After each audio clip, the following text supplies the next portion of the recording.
Hello and welcome to the two-man power trip of wrestling. I'm your host, JP John Paz. With me today, very special guest, former WCW Hardcore Champion, Cruiserweight Champion, Tag Team Champion. He is, of course, the timeless one himself, formerly known as Devon Storm. He is, of course, Crowbar. Welcome, two-man power trip. How you doing? Hey man, what's going on? Thanks so much for having me on. This is going to be cool. What is going on in your world? I know you are insanely busy. Yes, it's. I know it's hard to get in contact, and someone asked me the other day about pro wrestling, what's going on, and the hardest part about it right now is when I was with WCW, that was my job. I just had to stay in shape, eat right. When I was in Atlanta, go to the power plant, show up at shows, wrestle, and that was it. And that was pretty cool. Fast forward to 2023, I still friggin' love pro wrestling.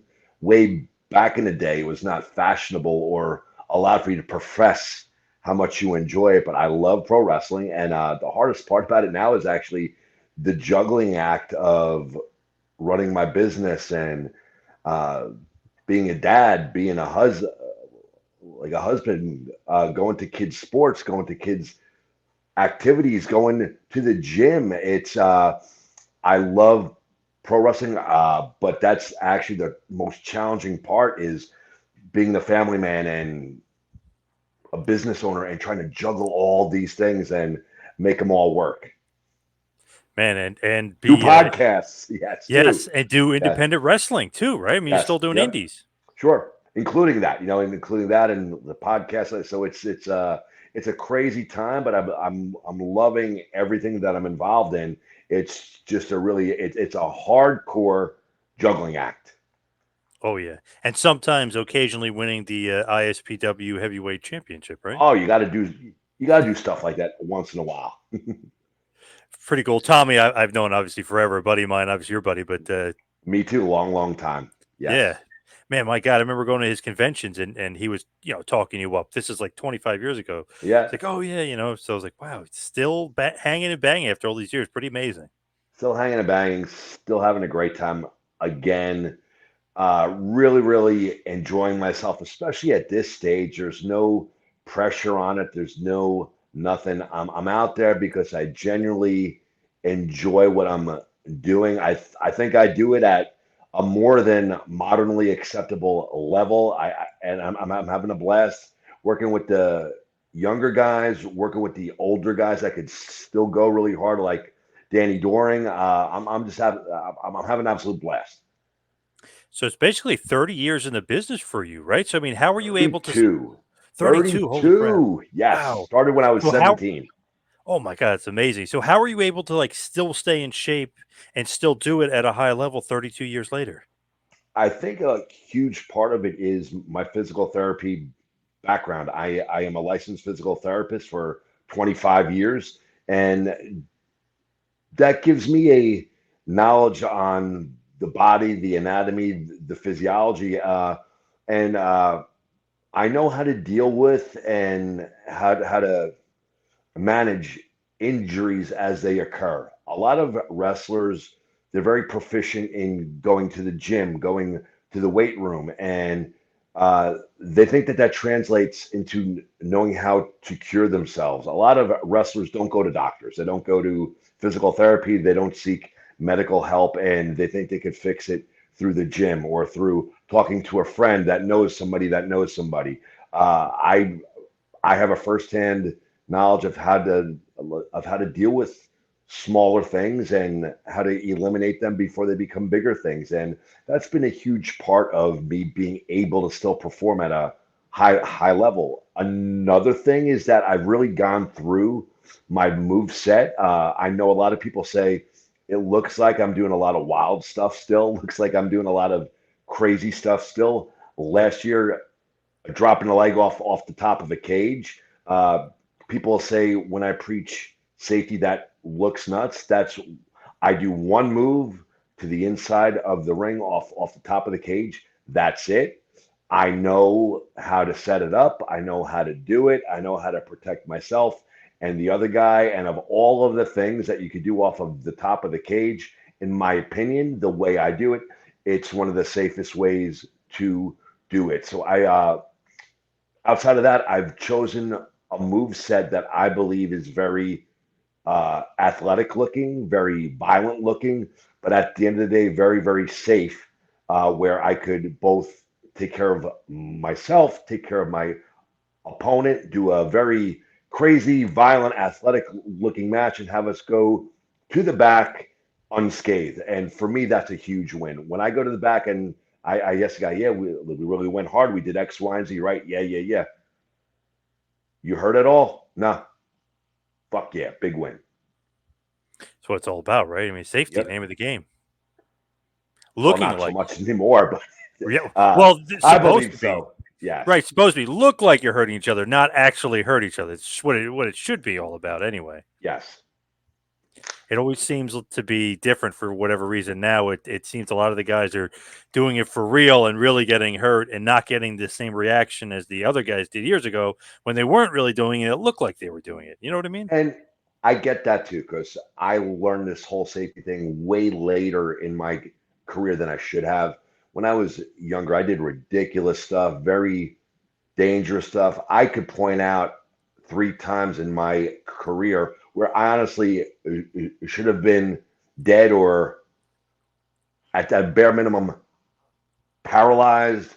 God was with me. My guardian angel was with me. Whatever you subscribe to, I was very, very lucky. Man, if you look So at I just understand that enthusiasm. I understand the energy to want to go out there and do this wild stuff. And when you're younger, you want to do this wild, crazy stuff, but you don't think about the consequences. If it's maybe a 60-40 move, you think you could still hit it and take care of you and the other guy. And that's when accidents happen.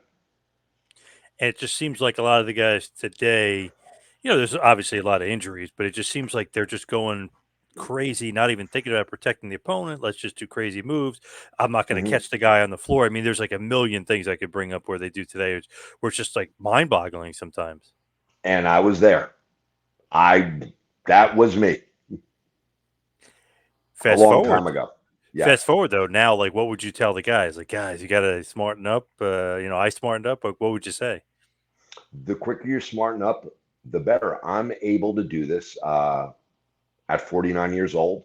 Uh, I'm not trying to brag, but I hang with guys 20 years my younger, and it's all because I've kept my body safe and I've kept my body in shape by being smart.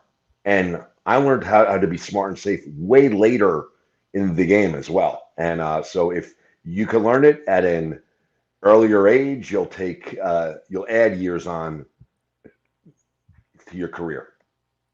Do you work out every day, or like, what does your workout look like? I work out almost every day if I can. I try to work out every single day. I try to hit cardio every single day. That enables me to hang with these younger guys. When you have a strong cardio where you don't blow up or where you don't tire out, it enables you to do these higher risk moves more safely. If you're more tired, you're more at risk for screwing something up. So I really try to hit cardio without fail. If I have a really busy day between work and family stuff, and I have the option to do weights or cardio, I'll do cardio first. But on an ideal week, I'll do weights at least five days. I'll do cardio every single day. Man, that's pretty Just find amazing. time to do. Yeah. Yeah, 49, but 49, like, you know what I mean? It's like, I'm 41. I'm like, I don't really want to do cardio. And you know what I mean? It's like pretty amazing. You just keep going. Pro Timeless, if you wrestling, will. pro wrestling, I think keeps me healthy. People say, "Oh, that wrestling's no good for you. You're going to hurt yourself. You're taking too many bumps." My buddy Ace Darling is one of them. Hmm. But when you're so busy with work and with family and stuff, and it comes time to go to the gym, to work out, to do weights, to do cardio, sometimes you just don't want to. But the fact that I want to look halfway decent, that I want to look good when I wrestle, that I want to have a good wind and be able to perform at a very high level, that pushes me to go to the gym and stay healthy, it pushes me to eat right. So as far as the overall health, pro wrestling is a great motivator. Interesting. Yeah, and it's actually kept you quote unquote timeless, right? I mean, as the gimmick Yeah. says. Yes. I love that stuff. Where was the motivation behind that stuff? I love that timeless stuff. Timeless. So a long time ago, I did a TV taping for Ring of Honor in Baltimore, and I was getting Jim Cornette brought me in, and I was in the back getting dressed. He may not remember this, but burned. It burned a memory in my brain to be used at a later date. I believe it was either 2012 or 2014.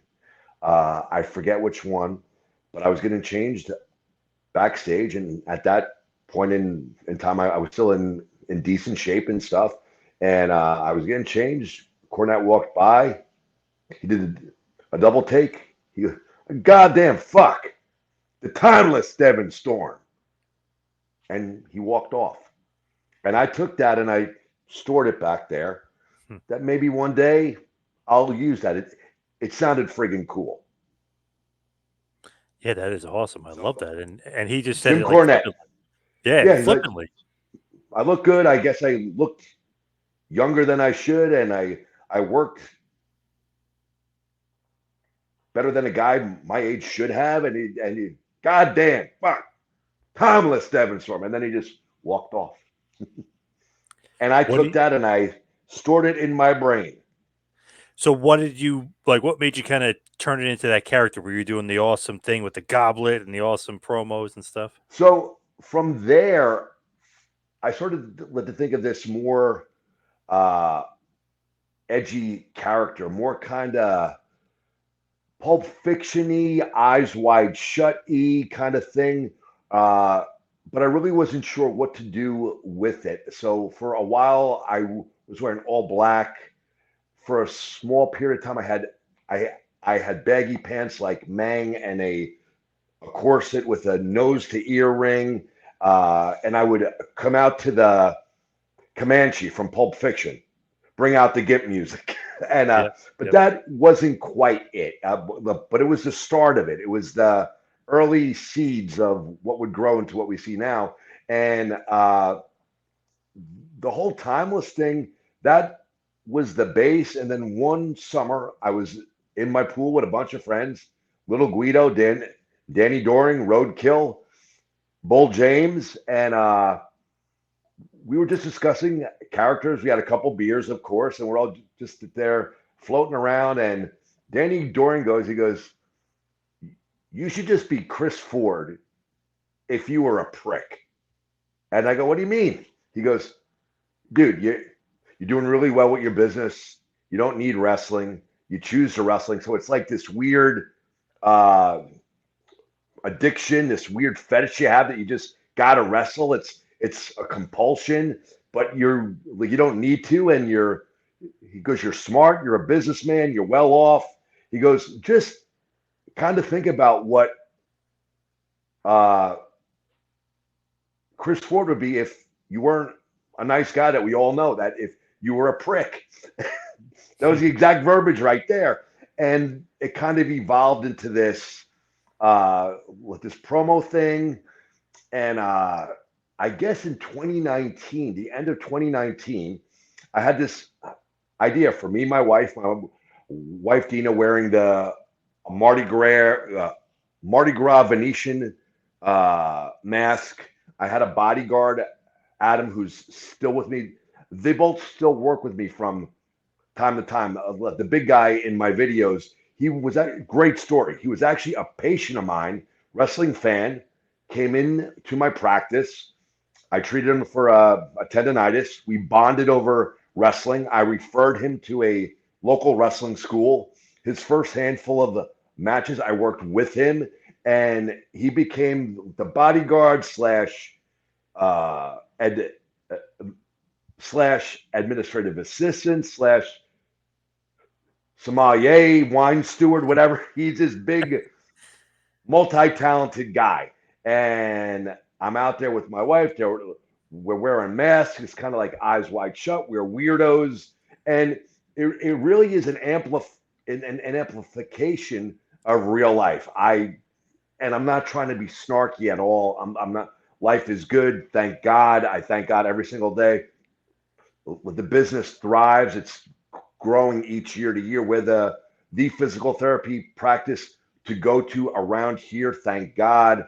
Uh, but I and so a lot of my friends, a lot of my family has always said, "You're doing so well with your business.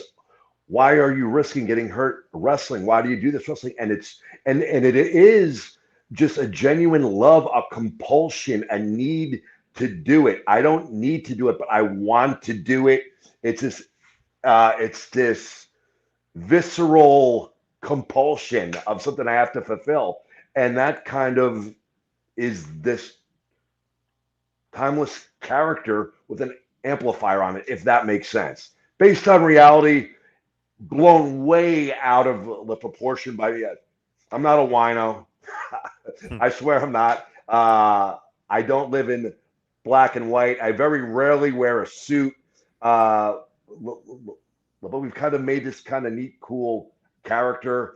The promos are fun, and I will put those promos that I do when I'm in character as the timeless Crowbar up against anybody's on any TV program. I love them. I think they're so cool. They're so unique. I know you've been doing it for a while, but just so innovative and cool. And I just even love the way you hold the wine because that's what like kind of a guy who thinks he's better than everybody would kind of hold this Yeah, wine. You know what I mean? just different. Yeah, and it's a hell of a lot of fun. It's just fun being an asshole. Right. Hell Yeah. yeah. Do you mind Timeless Tony Storm kind of taking the gimmick and turning it her own way, or you don't care? Uh, it was clearly inspired by me. I know a lot of guys have been seeing that character for years. If all I did was professional wrestling, and I depended upon professional wrestling to put food on my table, to feed my family, I probably would have been pissed. But because I don't fucking have fun with it, I take it as a compliment. Clearly, somebody in the back saw what I was doing, use it for some kind of inspiration. It's the grainy old time black and white footage, the timeless name. She's doing awesome at it.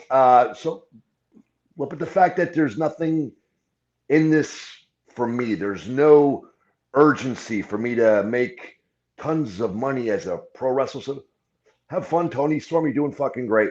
You know what I mean? I really don't care.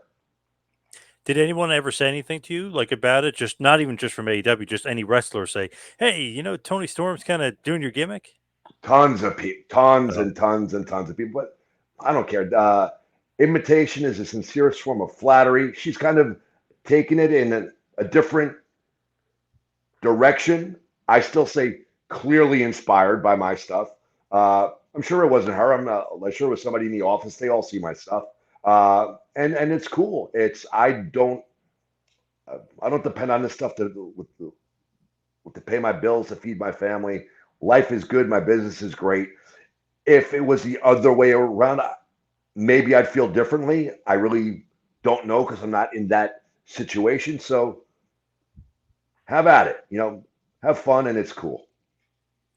when she initially did it, definitely it's like, wow, it's copying timeless. She is kind of turning into, I guess, more of a comedic thing than being more of a serious. It just seems like more comedy to me. This seems like where she was going with it. I kind of see it's kind of evolved where if the timeless Crowbar met Goldust, that's kind of what I see now. I definitely Yeah, see his influences in it, and I definitely see my stuff in it. And she's doing great with it. for sure. She's one of the only like female acts in AEW that like really stands out because she's doing a gimmick. Like she's playing a character. She's And she's really playing it amping it off up. great. Yeah, she's was playing it off great. When you were in AEW for your match, how did that all come about? Because you did wrestle there once for with Joe Janela, if I remember I correctly. I wrestled there in 2021 in Philadelphia at AEW Dark Elevation episode 32. If anybody wants to check it out, If you listen to the crowd throughout that match, they were into it, got a lot of chants. Let's go, Crowbar, kick his ass, Crowbar, whatever. Got a great reaction from the people backstage. Had a great time with Joey. I have a long, well documented history with Joey. Had a fantastic time there and just haven't been back since. But it was a great, great time. Very, very grateful for it, especially at this stage of my career. To do something cool like that was awesome. Has there ever been anybody else that's wrestled for ECW, WCW, AEW, Ring of Honor, um, TNA? I'm probably missing a few. Are you the only one to kind of do a clean sweep and And wrestle for everywhere? Flair's last match, Jim Crockett, Yeah, Jim JCP. Crockett Promotions, and New Japan Pro Wrestling as well. I really don't know. I know Jerry Lynn's done a few. I know Christopher Daniels has quite a few. I th- I think Raven too, maybe. Yeah, yeah. Uh, Man, it's pretty I think it's amazing. short. I think it's small company though. Yeah, you've literally wrestled for every major promotion: WWF, WCW, ECW, TNA. It's just crazy, and even to throw AEW in the hat too. It's just like wow, every Yeah. major promotion. So that just shows the great staying power in the last 32 years. Thank you, man. It's really really cool. I'm very humbled by it, very grateful. Never in a million years did I ever think I would be doing this, continuing to do this later on in my career. Never did I think you always aspire, you always dream, but to be able to set foot in all those rings for all those different companies is just mind blowing. Extremely grateful. Thank you, God. I got way more than I deserve. Definitely going to get back to wrestling in 1 second, but I see Vader in the background, so I got to ask you: out of the new Disney Plus, obviously, or really Disney Star Wars, out of the new series, what has been your favorite? I liked them all. I liked. I love. I loved Mando. I loved Ahsoka. I liked Andor. I love the animated stuff a lot. I love the Clone Wars, the Rebels, Tales of the Jedi. If I had to pick one, I love Book of Boba Fett. But if I had to pick just one, I say my favorite would be Mandalorian right now. Man, it's funny. I was thinking in my head like But a but Ahsoka a very close second. And when I was on the road for WCW, I discovered the Star Wars novels. I discovered the Heir to the Empire, Grand Admiral Thrawn. So to see yeah. him in live action, it was cool seeing him in Rebels, as a cartoon, but to see a live action Grand Admiral Thrawn on Ahsoka was incredible, and I think it. I think they did it so well too. Great Man, I was heel, fantastic heel. so good. And I was watching, I was thinking, it's like, oh, I wonder what's the best. And it's funny, I was thinking in my head, Obi-Wan, which I liked, is probably my least favorite if I was Like that one ranking too. them. Yes, I like them all. Yeah. But if I was ranking, I was like, I might put, which is crazy, Obi-Wan last. And then it's like, I think Mando's first, but maybe Ahsoka, you're right, in that close second, because that was such a good series. The villains were great. Even Balin was great. Night It's just, Sisters were awesome. yeah, like Big really, mark for the Night Sisters. What I they didn't did get in really good. Obi-Wan, he went from having no power to just kind of beating Vader like this. What I envisioned, my fantasy booking was he's all weak, he's disconnected from the Force. I saw maybe something where Leia is in really dire straits. She's in a lot of danger, and Qui-Gon shows up almost like Mick to Rocky and like wakes him up in the Force and gives him the Force back somehow. And it's just kind of like he went from having minimal force to ultra force, like with no moment that made that caused that transition. But I still loved watching it. Yeah, true. You're right. And I thought maybe a little bit too much on Leia, not enough on Luke the kid, because wasn't he supposed to be watching Yeah, Luke the whole time? Like I was like, where are they going with this? I thought so too. And then Ahsoka, I love Balin, obviously R.I.P. But that he unfortunately, Fantastic. Oh, he, yeah, yeah, it's great. he was great. I love that he like when you look at it, it's like he kind of defeated her. She never got her win back, quote Yeah. unquote. I thought that was awesome because it just shows you like, wow, this guy's great. I wonder whose side is he really on? You know? I was confused. Like, I love Star Wars. I love all the animated stuff, but I know how good Ahsoka was for me just because I knew the backstory of the Mortis gods and all that type of stuff. I'm not Yes. sure. I couldn't imagine watching it, not seeing the animated and not knowing all these extra little things like the Night Sisters and stuff. Yep. When you knew who the players were and the history behind them, it just makes it so much better. If I didn't see all the Clone Wars and all the Rebels, I would have been lost. You know what I mean? Like I would have been like, "Who the hell's Yeah, that? What does that mean? Why yeah, why is he obsessed with the skull thing?" Which is like, you know what I mean? You'd be like, "What is that?" Or the mountain yep, thing. You know, it was like yep. weird. Like so, you have to watch Rebels and Clone Just Wars makes to it so much better. Yep, yeah to understand it all. But I just thought it was like, man, Ahsoka, they hit a home run. I wasn't thinking it was going to be that great. Like it's almost that like was Andor, great, low expectations. Man, they hit a home run with it. and I loved it. Seeing Anakin's ghost was fantastic. That was so awesome. Really kind of a retribution for him as a character. Because remember after Attack of the Clones, everyone, oh, he's a terrible actor. This guy sucks. Well, now everybody loves him, so it's kind of It a was great. complete Yeah, turnaround. yep. And also seeing scenes from the Clone Wars in live action was great. Yeah, yeah, that was cool. Very cool, man. Book of Boba Fett I liked too. Was cool. Cad Yep, Bane in live that action was awesome. fantastic character. A lot of people got down on Book of Boba Fett, and as an older guy, I think you see it differently. Like a lot of people wanted to see him become that ruthless bounty hunter, the ruthless bounty hunter again. But he had a near death experience. He has all these experiences that helped him to evolve and see that life's not just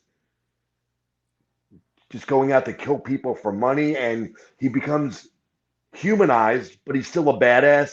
I really liked it a lot. You know, the whole transition from this faceless killer to this really human evolved guy that could still be a killer.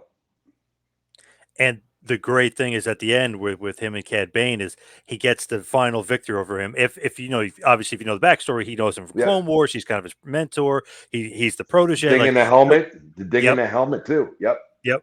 So like everything kind of like makes sense where it goes along. So that final scene is great, but then it's like, well, if he doesn't kill him, he's not a badass. And then he kills him. It's like, okay, he's still a Yeah. badass. Yeah, Yep. that was perfect. I thought that was awesome done. It was like an old gunfight, basically. You know, you're watching the It old was Wild West. fantastic.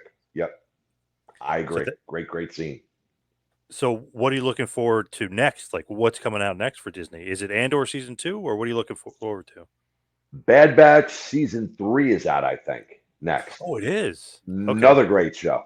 And there's stuff in there that's from those Heir to the Empire novels. Near the end of last season, you saw Mount Tantus, which in the novels was where the Emperor kept all his top secret stuff. And and they were working on the Dark Troopers there. And in the books, that's where they cloned Luke from his hand and all stuff like that. So who knows what we're going to see?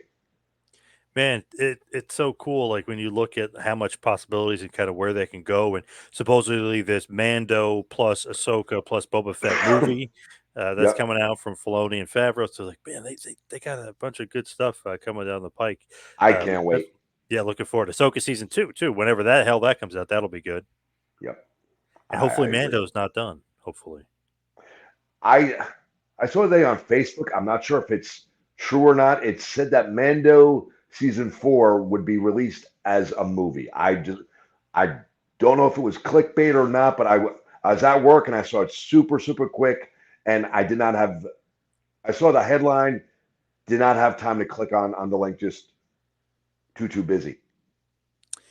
Grand Admiral Thrawn is great. I'm always loving the villain. That's why Bad Batch is cool because not only Palpatine's on it, but you got Krennic and Tarkin. So I'm Yeah, a big fan of the villain. So it's pretty cool that they're on that show too. and if you read the book, the cool thing about Thrawn, the distinct difference between Thrawn and Vader was that Vader got his troops and officers to do what he wanted by fear. They were scared that he would kill them. The people that followed Thrawn respected the hell out of him. He only accepted the casualties he absolutely had to have. Like Vader would send people into battle to get the job done, and if they died, they died. Thrawn would try to avoid death, and he was a brilliantly smart guy, and his troops respected him. And you saw that in Ahsoka when they had the zombie troopers. The Night Sister says they all volunteered. They openly volunteered to do that job for him, knowing that they would be left behind once the ship left. Right. True. Yeah, definitely. Respect, not fear, which is Yep. awesome. Yep. And I love that he's Totally like a different. Tarkin disciple too. I love that. Yes. Yep. Kind of gave him his rank or whatever, and kind of pushed him up the Absolutely. ladder, which is pretty cool. So I And if love that. you and if you get deep into the Star Wars lore, when they get into how the Empire was almost racist, they only had humans as officers, but so brilliant was Thrawn that with the Emperor, Moff Tarkin, they made him a Grand Admiral because he was that good, in spite of him not being a human, which is awesome. Did you hate the Last Jedi as much as I did? Uh, I I hid the Last Jedi. I thought it was worse than the Star Wars Christmas special. Yeah, it's funny. People were ripping on Rise of the Skywalker. I said that saved it because Last Jedi Yeah, was so damn bad. They actually had to go back and like, okay, you forgot about the Knights of Ren. You forgot about like we have to have a villain. You killed Snoke. It's like terrible. Rise of Skywalker did the best they could given the circumstances. Yeah, exactly. But Yep. I am hoping, it's been rumored online forever for the past few years. I'm hoping somehow Filoni erases the sequel trilogy via the World Between Worlds, and Oh, he could. how's he gonna do that? What is it about though? What happens? No, I'm saying that the World Between Worlds is in Rebels. You know, remember that, right? So Oh where yes, Ezra yes, pulls Ahsoka out and he yep, prevents her from dying from Vader. Changes the future. yes, yes. Oh, okay, I got you. See, I like Force Awakens. Hated Jedi, and Rise of the Skywalker wasn't as good as Force, but it was still good enough. And I love Palpatine. So, Force Awakens was a good setup, had a lot of cool characters. They played it safe, very similar to the first Star Wars with the big space station, all, but it was great. I liked the characters. I wanted to see who Snoke was, where that went, where he yep, came from. I yep. wanted that backstory, and they just killed him. That was They just made no killed him. sense. Made no sense. I remember I saw with a couple buddies of mine. We went to the bar after we're just sitting there, and we're like, "Who wants to say it?" And they're like, we're all like, What?" They're like, "That sucked." They're like, "Oh yeah, yeah, you're right. You're like, we're like, what the hell is Snoke's whole point?" And thank God they said it in, or you got a glimpse of it in Skywalker. That was like, "Oh, he's a clone." Oh, okay. Like, so it started to make a Still, little bit of sense, but oh no, you uh, you don't think he was? no, no, I'm saying it was a bad explanation being a clone. I didn't like it. Oh, but at least they did something because Last Jedi there was nothing. There was like no story about him I at all. was hoping that he was Darth Plagueis, maybe. I thought like I Oh, thought that was an yeah, option. yeah, Looked really yep, old, really, really kind of beat up and all. Darth Plagueis did find a way to cheat death. Maybe right, Palpatine did not kill him, or he thought he did, but he really didn't. right. They could have did something, but I was like, oh, at least they did something. Because Last Jedi, they just killed him and didn't explain who the hell he was. Like, what the hell? Yep, And how yep, is he so powerful? Like, oh my god, that what a disaster! Oh my god. yep. But let's get back into wrestling because you mentioned All right. our good old buddy Ace Darling. You mentioned him before, Yes. and I always think about that team, the Extremist, aka the Extreme, that great tag team. How did the WCW thing happen? I know obviously you were there a bunch. You were in ECW, and you and him came up together. But how did that happen with Monday Nitro, the NWO, the Outsiders? How did that all come about? I went to WCW first. It was after I had a series of matches with Sabu, and it was when Nitro was an hour. It was only an hour. It was 4 matches. They brought me into work Conan when he had the Mexican heavyweight title, Yep. And after that, I had a few shots on WCW Saturday Night. From that, I went to ECW for about close to a year, and I was a glorified job guy and most hated guy in the locker room, probably. And then Hmm. after that, Ace and I started teaming up, and we started doing WCW Saturday Night. We did Nitro against the Outsiders. We did some work for WWE, where we were booked pretty much every weekend as, the tag team locally on independence and stuff. So then they're saying, "Hey, we got a spot open on," or I guess it would probably be Kevin Sullivan, right? "Hey, we got a spot open on Yep. Nitro." Yep. 2 weeks in a row, we did the job to Hall and Nash, and they were just getting their steam going. Yep. Was it supposed to be 2 weeks in a row? I was always curious about that because I obviously, We we were told they worked us the first time, liked us so much that we did it again. whoa, two tippy top guys there with the NWO want to Yeah. work you twice Yep. in a row. Yeah. What did you think about that whole experience? It was really cool. At that time, we were both full time college students. We're flying out, going to Nitro. I mean, it was awesome. What can you say? Mind blowing. I remember obviously being a New Jersey guy and going to all the New Jersey indie shows. You and Ace were like two of the top guys. You got Quackenbush in there. You got Lance Diamond, Reckless Youth. I mean, there's a bunch of other guys through the years that were good, but you guys were like, holy shit, these are like the two big New Jersey indie guys that I've seen a million times. They're on TV wrestling the Outsiders. Like, what happened? What the hell's going on? Very cool. Yeah, it was definitely a cool experience. Again, I've gotten so many cool things to do, way more than I deserved. I mean, super, super grateful. It was just awesome, Was mind that blowing supposed experience. was that supposed to lead to more? They knew we were full time in school. They still used us for intermittent Saturday night shows. Like we worked Public Enemy on Saturday night. We worked High Voltage. There were a few shows where he couldn't make it and I could, and I worked Alex Wright, Dallas Page, and I did singles matches as well. So did you think like, okay, once I'm done, I'm getting a full time contract as far as school was done, or what did you think? We were hoping for it, and then after that, they stopped using us. I actually spoke to Dallas Page, who's also a Jersey guy, and he goes, bro, he goes, it's great. You do some really good stuff. You're getting better and better. And at that time, it was different than it is now. Uh, if you did a lot of squash matches or glorified job matches, Page said, you're doing a lot of good stuff, but if you keep doing this, you're going to be typecast in that job guy role. He goes, go finish school, keep getting better and better. And when you graduate, if I could do something for you, I will. So I left there. And shortly thereafter, I got a call from Jim Cornette, and WWE had started up their light heavyweight division. And he brought me an ace in for that. Uh, I wrestled Ace on Raw. I wrestled Ace on Shotgun Saturday night, and then I wrestled Brian Christopher on Shotgun Saturday night, and I wrestled Taka in the first round of the first ever WWE light heavyweight tournament. From there, I did a few of those Funkin' dojos with that Dory Funk ran, and they looked at potential talent to sign. Did not get picked up. I graduated school. I worked for about a year in a hospital.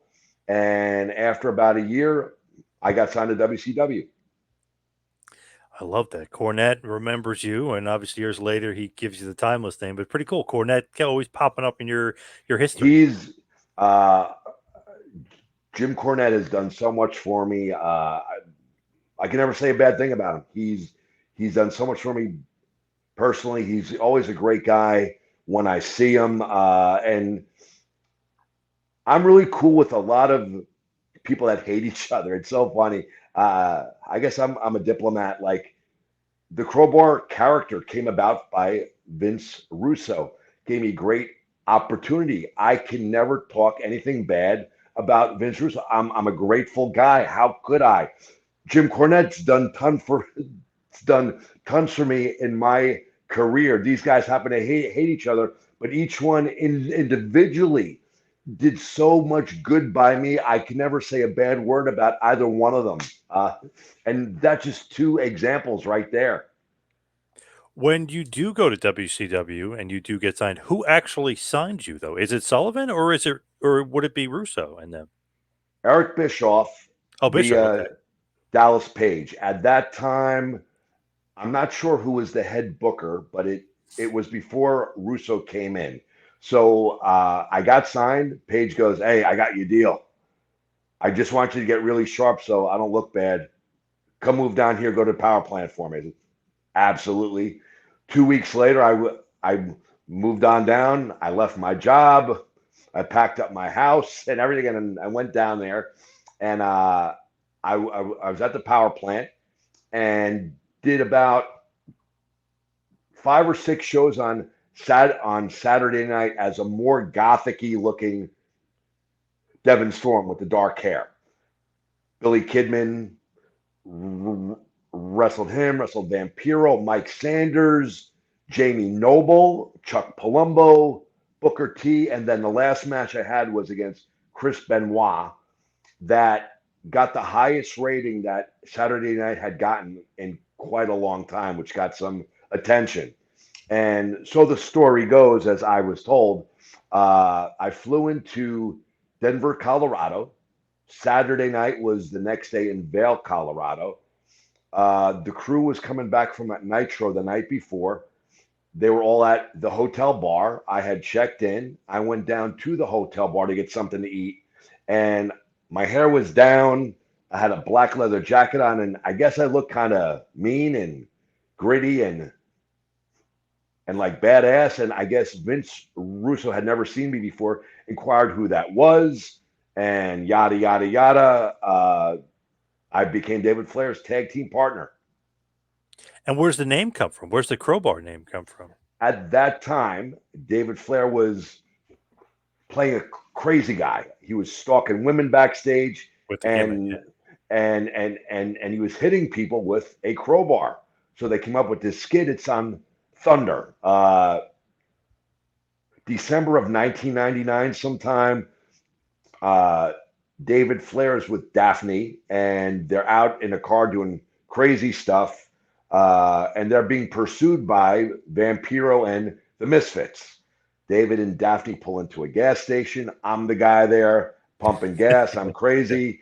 I yell at some guy that asked me to check his oil, and I go, "What the sign says gas, not oil change." I scream at him, which David Flair likes because he's nuts. And he goes, "Hey, man, what's your name?" And I say, "Some people call me Crowbar."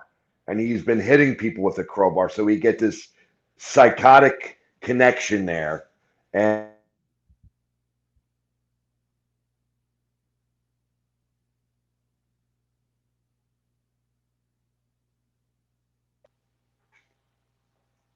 I'm back. Oh, there you go. Yeah. And you got the psychotic connection, but it's awesome because he's not that great of a worker, to be Well, honest, but he's a good character. You're a great worker who's developing a character. the behind the scenes story was, for whatever reason, all David Flair was getting a rating when he was on stalking people doing his crazy stuff. People tuned in, they tracked it. He had a rating. uh, David Flair at that time, not a very strong in ring performer. So they came up with the idea, we'll put him in a tag. That way we can at least get him in the ring, and we'll put him with a proficient wrestler that could do the majority of the tag team action. And that's how I got my break from the WCW Saturday night show as Devon Storm, the Gothic guy, to Crowbar on the main show. But it's cool. It's like, all right, we need this guy to have somebody who can work with him. We'll put him in a tag team, and he'll look good, even though he's progressing. But it's like he'll look good because this guy's been wrestling and he knows what he's doing. Yeah. When you get put with him, do they say to you, "Hey, we want you to be like extra nuts," or like how do they want you to portray the character, or do they just say it's up to you to portray it how you want to portray it? They gave me a lot of artistic license, but Vince Russo and Ed Ferrara said exactly, we want you to go out there and say, wow, uh, No, make the people say, "Wow, this guy is even crazier than David Flair." And that was my instructions. Did they give you like scripts and stuff, or this is you guys just being you guys? When we were doing our skits and stuff, yes, but with the in ring and how we acted going down the aisle and the putting our heads together, pulling each other's hair, and all the wild stuff we did at ringside was just ad lib stuff. Did you have a lot of fun with David? Like, did you guys get along? I loved it. I can honestly say that the Crowbar character is probably the closest to Chris Ford. Believe it or not, it was a big kid being unable to believe that he has a character, a wrestling character on a main show, tag belts, tagging with Ric Flair's son, and being used in this manner. And it was just me enjoying myself. If you look back at the Crowbar character, has this funny shit-eating grin all the time, wacky eyes. That is probably it's Chris Ford having the time of his life playing a crazy person, and that's the God's honest truth. I love it. I love that gimmick. But it was funny because it's like, man, what are they doing with David Flair? Why is he so nuts? Like, you know what I mean? But he pulled it off. The cool part is too is when you're playing a crazy person, nothing's wrong. Couldn't mess it up. You could push the limits and just be. Yes. That was almost like Scott Steiner, like when he would have promos and like he'd screw him up or he'd say something. It didn't matter. Made He it was still better. awesome. Made it better. Yes, Yeah. Yeah. yes, yes. But to me, it was always like, wow, what the hell happened with David Flair? Like he snapped. Like what happened here? Like his dad made him snap. Yep. When you get I put forget with what the Daft, actual I forget what the actual cause of the snap was though. I got to go back and look. I'm trying to remember too because I used to watch WCW religiously. But I was trying to remember. I thought it had something to do with was it Stacy Keebler and him were together and something Maybe happened where Kimberly. Maybe I think it was Kimberly Page because he had been crazy for a while before I got there. or was it Tori Wilson? I'm not sure. Stacy Keebler came later.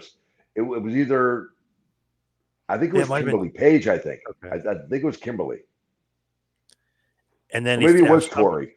yeah, I'm Not just trying to sure. remember, but I know it was a female, and I think he snapped over, and it had something to do with his dad, and then he's beating up the mailman, and then then all that Yeah. other fun stuff. Yeah. Yep.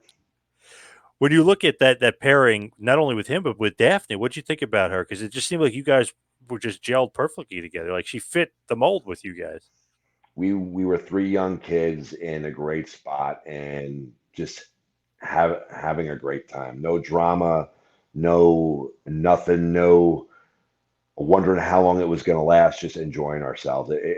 It was one of the most fun times I've ever had in pro wrestling. Was with the two of them. It was great. Were you shocked to be WCW Tag Team Champions? Were you expecting it, or what did you kind of think Was about that? not expecting it at all. Uh, I love speaking with Mike Tenay. We see very similar in pro wrestling. We love characters, but we love work rate. And I showed up at the building, and I'm not even sure it's a brand anymore, but I had a champion shirt on. And he goes, Mr. Barr, how'd you know? Like, how'd I know what? He goes, well, that shirt you're wearing. I go, yeah. He goes, you guys are getting the tag straps tonight. And I was no friggin' way. It was mind blowing. It was nuts. Did not expect that at all. Like I said, I was thrilled. I was more than happy just to be part of the big show and to have a character, and not just a nameless undercard guy, but like a character in this main show. And then my second week out there to become the tag champs, it was an unbelievable experience. I remember the call from Ace. He goes, "Oh my God!" He goes, "My best friend just won the WCW Tag Team Championship." He goes, "I am blown away for you." Pretty damn cool, right? I mean, Yeah, and like you said, you didn't even expect it. nah, no clue whatsoever. No clue whatsoever. Zero on that one. Did you Biggest. want to? It was probably one of the biggest shocks of my career. Totally not expecting that. when I showed up at the building that week. Did you want to hold it longer, or who cares at this point? I'm WWE Tag Team Champion. I was just thrilled to have it. It was cool. How about the cruiserweight belt when you win that? Were you surprised about that? Because then there's another belt on the resume for WCW, which cruiserweight division always was one of the hottest for WCW. Totally surprised about that. It was kind of a co-holding with Daphne, but it was still kind of Yeah, cool. And the hardcore too. It's whenever they give you a title, it shows the company has some kind of faith in you in some way, shape, or form. So it's great. And if you're a wrestling fan, uh, guys all the time will say, belts don't matter, this don't matter, that don't matter. When you're in the industry and you're in trusted with a belt, if it's for a week, if it's for a month, if it's for a year, it's a big deal. And anybody that says it's not is a liar. right. I like that. Were you supposed to feud with Candido for the cruiserweight championship? Because I thought I remembered you were supposed to feud with him at one point. It never happened, right? We had two matches. The first match was a single. The second one was a mixed tag. I really wish that would have went a lot more. We loved working with each other. We knew each other from the with the indies here. I think the two times we worked for WCW, we killed it. That's something that I would have loved to have, more of a program with. But on the other spectrum, when you win the hardcore title, you get to feud with Terry Funk. I mean, that's got to be pretty cool. As an old school fan, right? One of my favorite wrestlers of all time, Terry Funk. I tell people all the time one of my favorite matches was the New York Knockout, Flair Funk, the I Quit match, which was essentially a hardcore match, but before the term hardcore had really been used, been coined. That was a hardcore match before it was called a hardcore match. It was one of my favorite matches. Was an extremely huge fan of Terry Funk. When he went to ECW, I became an even bigger fan at that advanced age, seeing him do such incredible stuff. What the guy was awesome. And then to have the opportunity to wrestle Terry Funk for a title on Starcade. And for the younger fans, Starcade was essentially WCW's version of WrestleMania. That's something I could never have dreamt in a million years. Really cool. And again, to put that on the resume, Terry Funk, Starcade, title match. You know what I mean? It's pretty cool. Crazy. Yeah, it's unfathomable. Again, I've gotten way more than I deserve. Only thing that really sucks about the WCW run is that it had to come to an end because Vince buys WCW. You know what I mean? Yes, Like that's the only thing that yes, really sucked about it, right? yes. Man, were you ever supposed to go to WWE? I know you've done dark matches, and were you supposed to go after they bought out the WCW or no? I had several dark matches, got great responses, and I'm not a delusional vet saying, "Oh, I was way over." Got a great response at the Garden, great response at Philly, and then for whatever reason, it doesn't materialize. And in hindsight, right before the Garden match, I had Medina, my wife, at a Jim Kettner show in Delaware, and we had just started to talk. And had I got picked up right after, after that Garden match, we may not have been able to cultivate what we did. So, and this sounds in hindsight now, with my business, with my kids, with my wife, not, and I say this, it's not a cop out. Not getting signed to the WWE at the time was the best thing not to happen to me. I can't be more grateful for my existence, for my life with my wife and my kids and my business, and the fact that all these years later from there, uh, 22 years later, I'm able to wrestle on my terms. I could take the shows I want, don't take the ones that I don't want. I'm able to go out there and wrestle really hard. If I get banged up, I have four other therapists at work that could pick up the slack for me. I'm having a blast. So while at that time I was devastated that I was not picked up, I really thought I should have been there.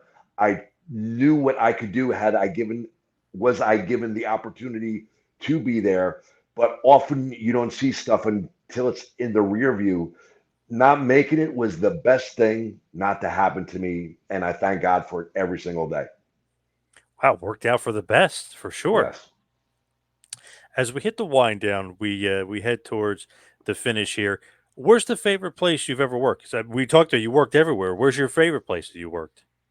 Madison Square Garden had to be one of them just because it's a garden. I actually put out a tweet today uh, to anybody in the WWE office, in the production, whatever. If that match against El Gran Apollo from Madison Square Garden exists anywhere, I will gladly pay for it. I would love to have that match, as well as a dark match in Philadelphia versus John Cena when he was still the prototype. But consistently, probably my favorite building. Uh, when I go there, I usually act more like a heel. I crap on the building. I crap on the crowd. I crap on the history. I crap on the people that are associated with it. But I love wrestling at the ECW / 2300 arena. But don't tell the people that. Of course not. And find that damn MSG match. Come on, people. It If exists. anybody has it, get it to me Yeah. for my own. It's for my own personal consumption, for me and to show my kids. Favorite Star Wars movie? Empire Strikes Back. It used to be, and I'll Oh, explain why. Because I really thought about it a lot, and in order to understand why it's not, you got to go back to the time, and you got to put myself in that child. And Empire Strikes Back was great, but when I was that child, at the end of Empire Strikes Back, Han Solo is in carbonite. You found out Darth Vader is Luke's father. Maybe, maybe not. You saw Yoda for the first time. Uh, this was before the special edition. So, Star Wars and Empire, you've heard of Jabba the Hutt, but you've never seen him. And then years later comes Return of the Jedi. You see Jabba the Hutt, and he's awesome looking. And he's in an environment that's very reminiscent of the Cantina. All these weird aliens from all different places and planets, and really cool looking things. And if you were a kid, they were awesome action figures. It was great. You find out that Vader is in fact uh, Luke's father. You see the Emperor as a person for the first time, not a hologram like he did in Empire. You see him as a person. Uh, you see all this. Darth Vader takes his mask off. You see Force lightning for the first time. So when I really think about it, because of all the payoffs and stuff like that, I'd have to say Return of the Jedi. nice. I like Just the rationale. just for those reasons. It's not just arbitrary. I think as an adult, I appreciate that Empire's probably the better movie, but the emotions attached to Return of the Jedi outweigh the better movie, if that makes sense. Yeah, yeah. Well said. I agree. I love the rationale. Yes, Yeah. for sure. So, what is next for you? What do you got coming up down the pike? I know you're super busy, but what's next? I'm in Philadelphia this Saturday for the first time against Facade, which I cannot wait for.